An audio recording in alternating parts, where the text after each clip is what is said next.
guys, welcome back to the channel, and today I'm going to be covering Final Destination 5. If you've been following me throughout this series, you'll know that this is the penultimate episode. All we'll have left to cover after this one is Final Destination Bloodlines once that comes out, so this is really exciting for me because it'll be the first franchise that I've been able to fully cover on my new channel. And to backtrack a little bit, my book taste as a kid I think showed Penultimate, Lemony Snicket. He was an OG, guys. Getting back onto subject, though, this used to be one of my favorite series, and rewatching it, I have found that I haven't enjoyed some of these sequels as much as I used to. There's really only two that have been huge standouts to me for this franchise as being genuinely good movies. I guess that's a bit of a spoiler for this film. It still stands, though, as a return to form for the franchise, this one. So even with the qualms that I have with this film, I am glad that for a brief period of time that this franchise did end on a somewhat high note versus what the original ending was. But before I get into this review, as you guys know, I like saying some of the behind the scenes information that I found, and I didn't dig up a whole lot for this one. There was one that I found that I honestly found to be pretty funny. If you guys remember, like, the whole, like, meme in the Scream fandom of everybody feeling like it was a missed opportunity to have Scream 5 be named 5 Cream. Final Destination also had a chance to do that, apparently. For a brief period of time, they made it official that instead of calling it Final Destination 5, it was actually going to be titled 5 Null Destination. And damn, we missed out on that, because that is some stupid marketing, and I am here for that, baby. Another fun thing that I found too when I was researching behind the scenes stuff for this film is Miles Fisher. He plays Peter in the film, one of our lead characters. He also is a musician, apparently, and before this movie came out, he did a little bit of promo for it and had all of our lead survivors of the film in a music video, and it's Saved by the Bell style, and it is essentially Saved by the Bell, but if Final Destination happened in the school. And I watched it before this video. I found out that it even existed because of Wikipedia. And, like, thank you, Wikipedia, because I didn't know that this was a thing. And it came out before the trailer even dropped for the movie, and it was a hint to the movie coming out. And at the end of the video, it even ends with the last two survivors of the video getting carried by a bus, and the bus says Final Destination. I love promos like that step out of the norms. Another thing too that I wanted to talk about is Tony Todd finally returns as the coroner Bloodworth, and it is so exciting to have him back. That on its own levitates this movie up further for me on my ranking because of that. Tony Todd, like, I've talked so much about him throughout this entire series and, like, all these praises of him, and that's not going to end in this video. He brought so much to this franchise, even with the little bit of screen time that he had, and overall stands as the closest thing that we get to an embodiment of, like, death in this. Like, that's not what he is, but, like, he gives that energy to me, and I'm going to talk about that more later in the video, but I'm going to insert a little clip of him talking about, like, being behind the scenes and making this movie right about now. I mean, everybody knows you're the person that they got to meet eventually, right? I mean, what's it like working with Steve, with the director on the fifth one? First of all, I was a kid when I got the call, and I still am a kid every time I get cast, which is like once a week. No, I'm kidding. But I've never worked a 3D process before, not live, and that was kind of intimidating for me. People say I intimidate other things. I didn't know what that was about, and all the time, it just seemed like it takes forever. It's meticulous. Like Emma said earlier, if there's a hair in the face, it's coming at you, has to be moved, and usually at first it felt like it was inorganic. I come from the theater, so it's all about moment to moment and organicness. So once I was able to put that past, and I realized that Steve loved that side of it as much as I loved the craft of acting, then it was a way to meet in the middle ground. As you guys just heard in the clip, this film was also shot for 3D, just like the original film was. And if you saw my last video, you know how much that angered me. I will assure you guys here that their 3D in this film is done to much better effect more often than not, but I do still have my problems with it here and there, but nowhere in here is it like as glaringly bad as in the original. You don't have stupid shit getting thrown at you constantly. Really, the only time you see the 3D is for the kills, which makes way more sense to me than having a random fork pop into the camera, but I digress. Really, the only thing that sticks out to me about the 3D is I don't think it probably looked that bad back when this movie came out. In fact, I remember when this movie first came out, I remember my dad actually pirating it for me so I could watch it as a kid. And I remember thinking how badass it looked. I think the CGI for some of the 3D kills we get is a little lackluster and leaves you wanting.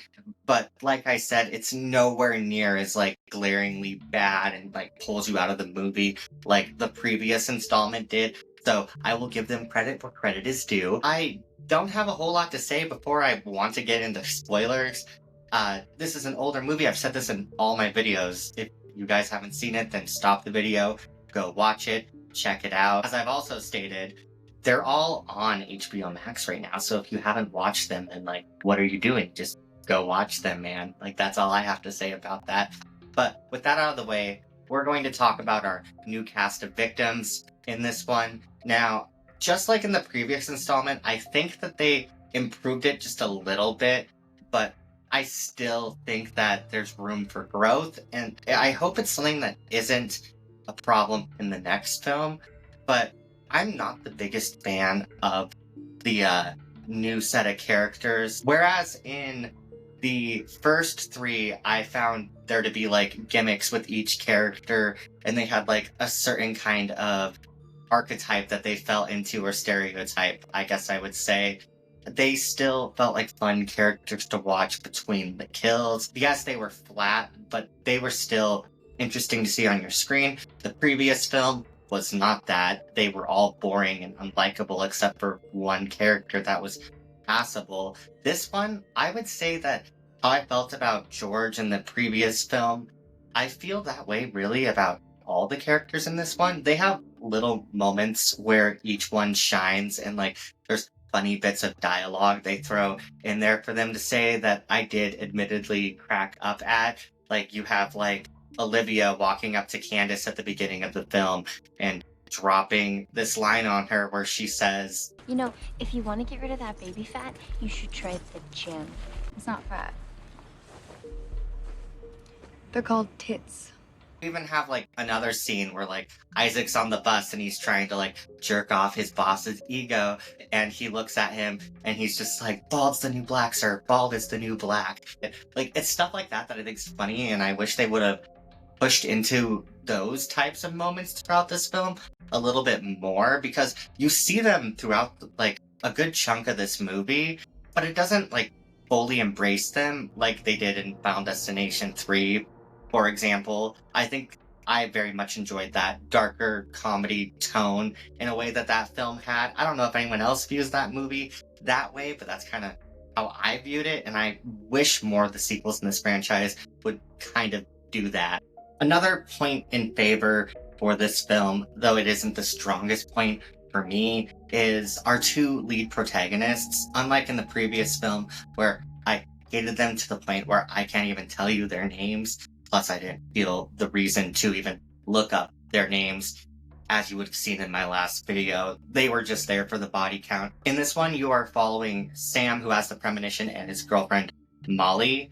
And they have this whole subplot throughout the film where the movie starts out with like the two of them splitting up because he is this chef and he wants to go and do this apprenticeship over in Paris, and she doesn't want to go with him because she feels like he's holding him back from his dreams, so she decides to leave him. So throughout the movie, it's like them like deciding like whether or not they're going to get back together, especially after the awful events of the premonition. Aside from those two characters, you also have Peter, who is his best friend, and he's also in a relationship with the intern at his office, Candace.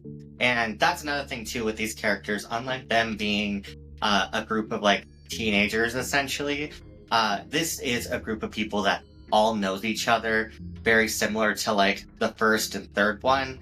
They all work in this office building together, and that is something I will give a point in favor to this film. Is it's stuff like that that feels like little callbacks to like the roots of this franchise, and I do very much enjoy that. It really is a culmination of the previous 4 films in universe, and as the movie goes on, they continue with like little subtle callbacks, and I'll point them out here and there as I get to them. Aside from that though, I'm not really going to get into any of the other characters. I don't find it that important. We'll talk about them more when we get to the kills, I suppose. Now, to kick things off, the thing that's in every Final Destination film, what makes a Final Destination movie a Final Destination movie, is the bridge collapse. I do enjoy this premonition a lot. I actually think it's very frightening, and it also does kind of like low-key touch back on to like those primal fears that this franchise is so good for that the last one forgot about. This one seems to have picked that back up,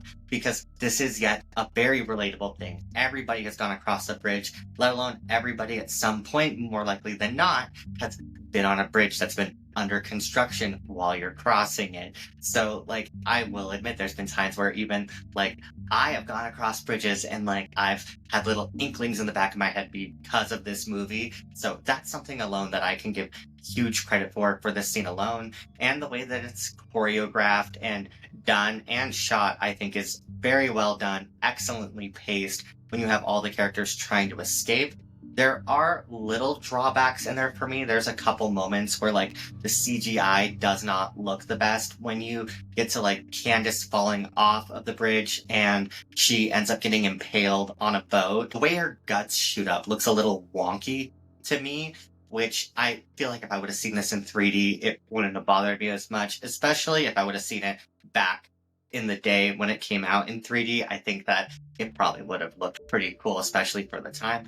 Now I think it looks a little hokey. And there's also another shot with Olivia where she's like falling off the bridge and you can very much tell it's green screened in. Where I can very much give an exception to that though, is the fact that the whole scene of her like trying to cross over the girder is very, very suspenseful, and they do a good job on that. And anything that I have a problem with in this scene at all the way going to another bad 3D scene of our lead character's body getting split and his whole body going into the camera, like I can ignore all of that entirely, because the way that boss dies the moment the tar hits his skin is like, ooh, that is yet another moment where I feel like the special effects have aged incredibly well, because ouch. Like, honestly, like, I feel like getting any death outside of the premonition for him was better than having that be his actual death, because fuck all that. Another thing, too, that's really cool about this premonition that hasn't happened in any other film, and it kind of surprises me that it took them 5 movies to come up with this idea, because I do think it's a very smart idea, is when everybody's trying to run across the bridge, Peter does get Molly across safely, and even in the premonition, she survives, and she doesn't end up dying on this bridge collapse.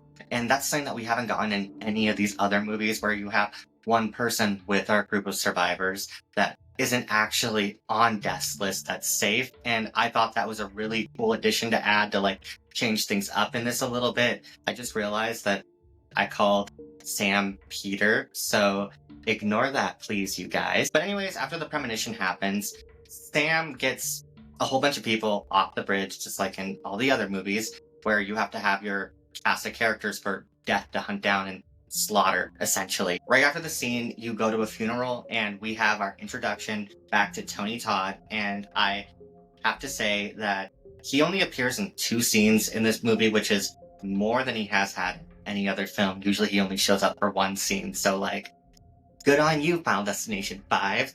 When he shows up, he very much takes up the scene, and I think that any film in this franchise that has had him in it, even though he has that little bit of screen time, it adds way more points to that film for me because he is such an ominous presence, and he always does an exposition dump, but Tony Todd delivers it so well with such a great performance for a very stripped character that doesn't that's very bare bones. Like, massive props to him for making Bloodworth like this iconic character that's almost the base of this franchise in many ways. But he appears in 2 scenes, and we learn this new information eventually that if you kill somebody while you're on death's list, you can take their life that they were supposed to live, and death will no longer be after you, which puts this little extra bit of mystery into the movie about whether or not somebody's actually going to go through with it and kill someone.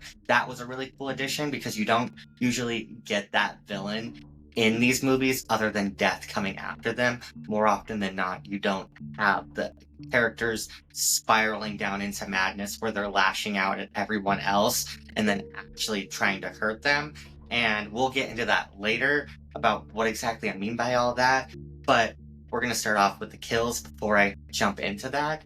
Now, the kills in this movie, some of them range from really good to being kind of and cartoony or just forgettable. None of them are anywhere near as god-awful as they were in the last film, though. So I just want to make that more than clear right now. And the first kill that we get after the bridge collapse is easily the standout in this film for me, and I think it is for so many people. And a huge part of why it's a standout for me is the whole build-up to it. It is so tense and uncomfortable to watch because you have Candace, who I mentioned earlier, who is Peter's girlfriend. She is a gymnast and she is training, and as she's training, she's like going across this balance beam. She's like going up on the bars and doing those like flips that they do, and as that's all going on, like, you have a giant fan above the balance beam and water's like dripping off of it and creating a puddle in like normal Final Destination fashion. Like, that's always got to work with like a water drip, doesn't he? Then you also have a screw fall off and it lands like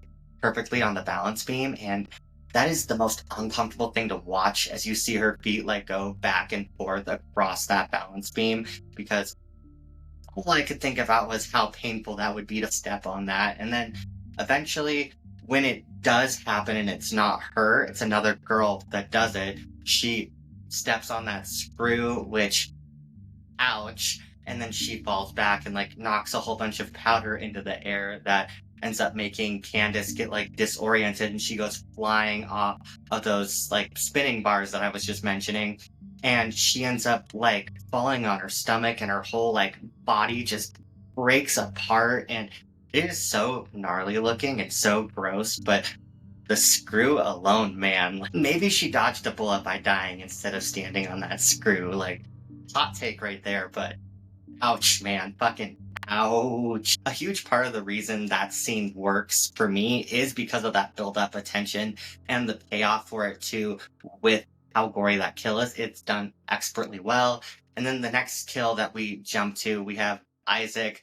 He's the horn dog of this film. The last previous 3 installments have all had to have a dude whose entire personality is sex. So obviously they did it again here.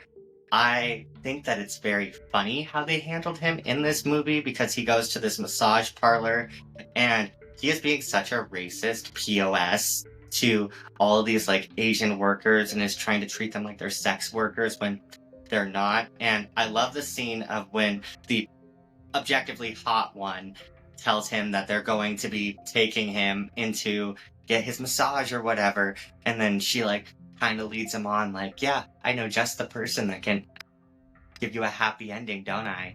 As he's getting massaged, he is like getting kind of into it, and then he realizes that like, oh shit, this is an old bitch, it's not the pretty girl, where'd she go? And I just love how even like the older Asian woman is just mad talking shit about him and like isn't even speaking in English, even though she can. She just wants to make him feel stupid, essentially, and she doesn't want to deal with his fucking bullshit either. It's so hilarious. You speak English.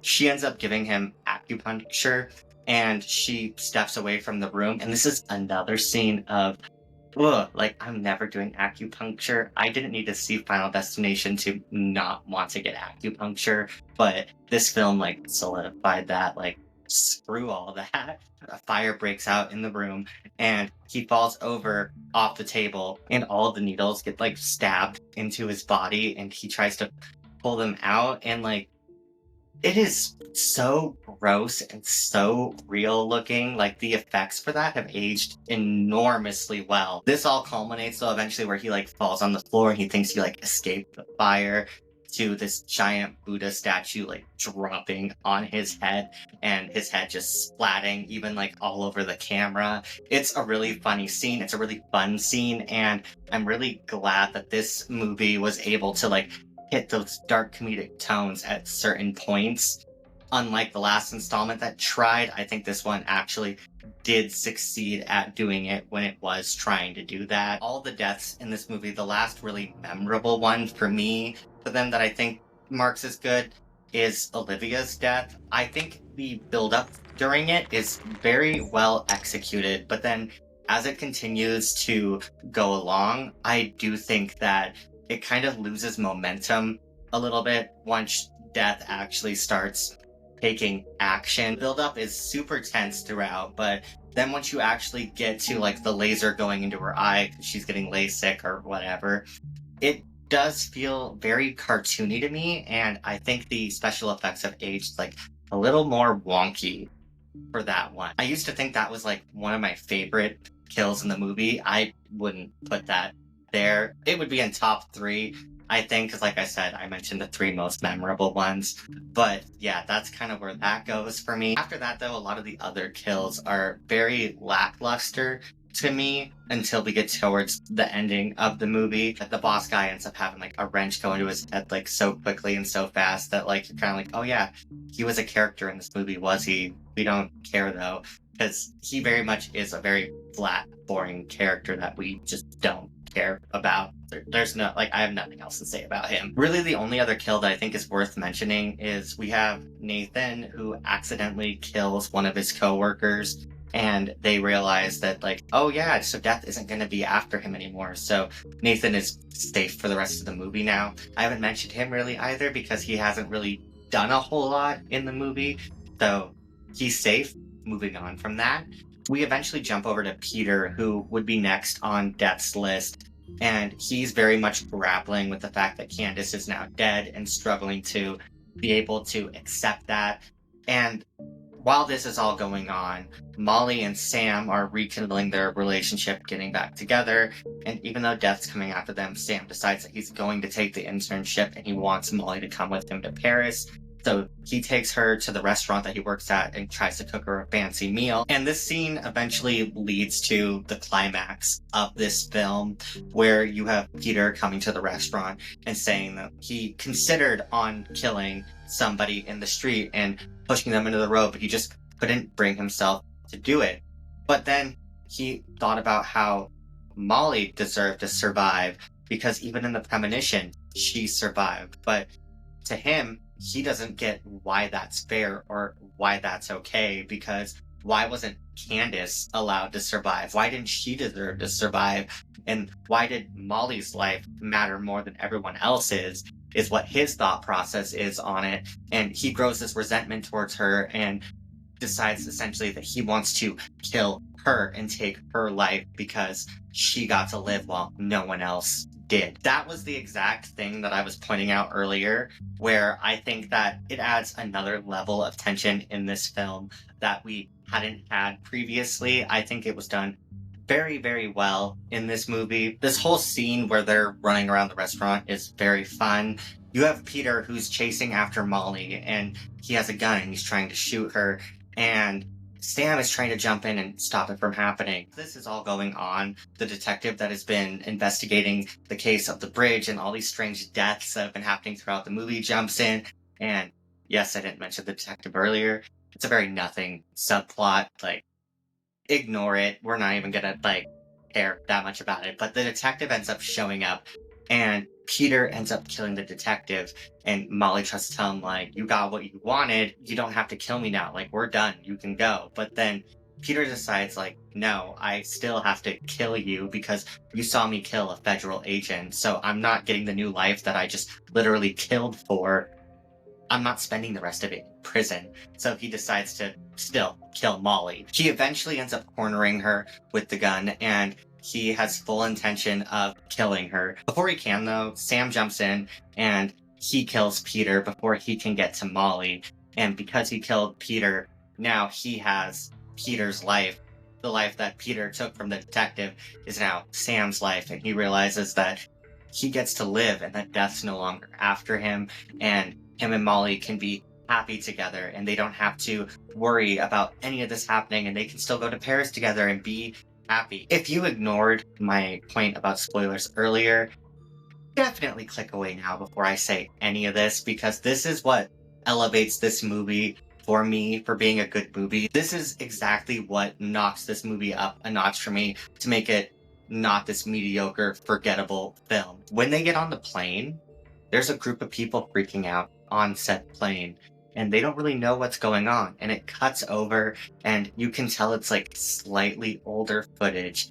You see our group of Flight 180 survivors getting pulled off of the plane as Alex is freaking out, and Molly and Sam are sitting there unsure of exactly what's going on or like what they just said. And it's at this moment that you realize this film isn't a sequel. It was a prequel the entire time, that this film took place in the 90s. Our lead characters ended up on Flight 180, and before they can escape and before they can realize it was too late, they are on the plane and it's already up in the air, and they hear a stewardess telling somebody on the plane, like, oh, what were those kids freaking out about? And she ends up telling the person, like, oh, dumb kid said the plane was going to blow up. Like, can you believe that? And sure enough, the moment she says that, Peter and Molly look out the window and they see one of the engines is blowing up. And the entire side of the plane ends up breaking off, and Molly goes flying out of the plane, gets sliced in half by the wing. And as Peter's sitting in there freaking out, the explosion happens. And just like in Final Destination 1, where you see Alex getting burned to a singe, you see Peter get burned to a singe in a very similar shot. And then it doesn't end there either, though, because Nathan, who I mentioned earlier, is sitting in a bar, and he is at the funeral of the guy that he accidentally killed. And as he's there, he discovers that guy was going to die any day now, apparently, because he had a blood clot in his brain. And just as he realizes that, one of the wheels from the plane ends up crashing into the bar, and the film ends with Nathan's dismembered hand shooting out at the screen, and cue the title card. At the time, it was a very great way to tie up this franchise and make everything feel like it came full circle.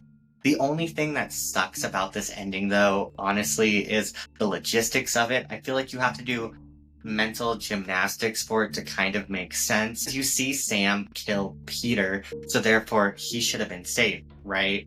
And Molly survived the bridge collapse. We were given no reason to think she didn't, so she should have been saved too, right? Really, the only thing I can think of is you see Sam trying to save Molly the entire film and try to make sure that she's okay no matter what, whether it be in the premonition or after the premonition or saving her from Peter. He's always trying to make sure that she's okay. But eventually this led to him being the reason that she ultimately dies, is my take on it. Because the moment that all those other people got off the bridge that were supposed to die but didn't, with Molly, who was supposed to live the entire time, she kind of got a target in her back. She never would have ended up in the restaurant with Peter if they hadn't have gotten off the bridge. And because she was in that restaurant, Peter almost killed her and was supposed to have killed her, but then Sam ended up intervening and saving her, which put her on death's list. That is the only thing that I can think of to make sense. I don't know if that's too headcanon-y for you guys, but like that's kind of like what I think. And part of the reason I think that is because you see a similar thing in Final Destination 2 with the farmer's kid. He never would have been put on death's list at all if our pile-up survivors didn't end up at the farm. There would have been no news van there to almost hit him and for Rory to save him. So that's the only thing that I can think of, but it's not very well choreographed in this film, if that is the case, which it might seem like a nitpick, but it is something that kind of bothers me about this movie. Another thing, too, that I want to throw out there with this film is part of the reason that it lacks for me is it feels like it takes way too long for them to get to the point of exactly what's going on. I remember looking at the runtime for the movie, and it isn't until you get to about the hour marker that you realize, or that our characters realize, that death is going after them in the order that they were supposed to die in the vision. And that's something that we usually find out within, I would say, usually the first 30 or so minutes of the movie. So the fact that we're an hour into the movie and we're discovering this thing with our characters, and then we only have half an hour left to wrap it up, especially when you're already 5 movies deep into this franchise, you need to bring stuff up like that sooner so your movie is more fast paced. That could be a hot take for me. That might be something that doesn't bother other people, but for me, I think that it could have been done way better, and I think it would have helped with the tension way more and made it too where it didn't feel like we were just moving on to the next set piece, next set piece, next set piece, being the deaths are the set pieces. That goes without saying. Overall, I would say that I enjoyed this movie a lot more than the previous installment. It doesn't anger me, but there is many points in it where it does bore me, which in some aspects I do find to be worse in a movie.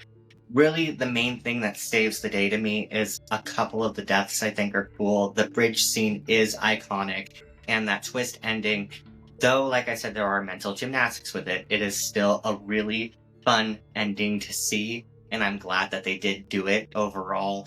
But still, this movie is a little lackluster for me. But ignoring my opinions on it entirely, like, this ended up making a shit pile of money in the box office and ended up becoming the second highest grossing Final Destination movie, right behind the previous installment. So audiences liked it. And two, like, critics weren't the nicest to this film either. They're never nice to any of these movies, let alone any horror franchise, really.